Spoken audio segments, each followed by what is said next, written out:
Um, so I am quite interventionist from the sort of the theoretical point of view, not in the way where I would actually dominate the discussions. Sometimes it might seem that I would be dominating the discussions, but really I'm pretty open-minded in terms of what theories and what theoretical contribution possibilities there are for my students.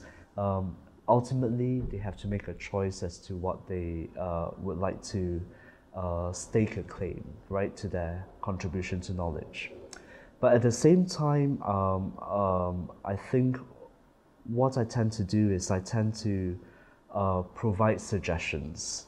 And my expectation for my students is that they follow up those suggestions and that they can engage in a sort of discursive argument with me, right? So they either agree with me and this is the reason why they agree with me, or they disagree and actually justify their position, because I see each supervision meeting as a mini oral examination.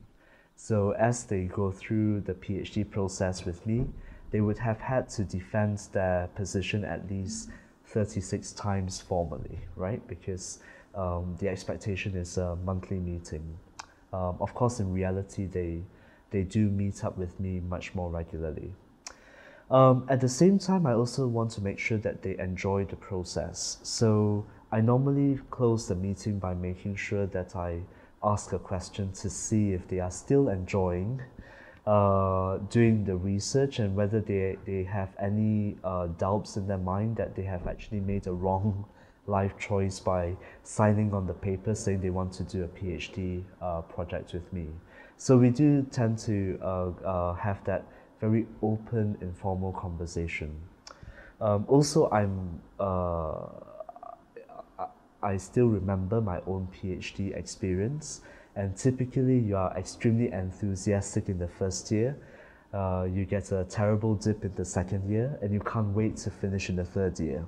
And so, because I haven't forgotten that experience, I do kind of make sure that I look out for symptoms. I get very worried if my students do not, I do not hear from my students for more than 2 weeks. I will start to send text messages to them to see if they are okay.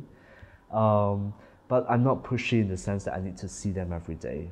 I think that's maybe a bit different if I have a funded project. So I have supervised PhD students that are related to projects that have been funded by the research councils, and I'm perhaps more hands-on, even more in those projects than the ones that are self-funded. But generally, I offer suggestions.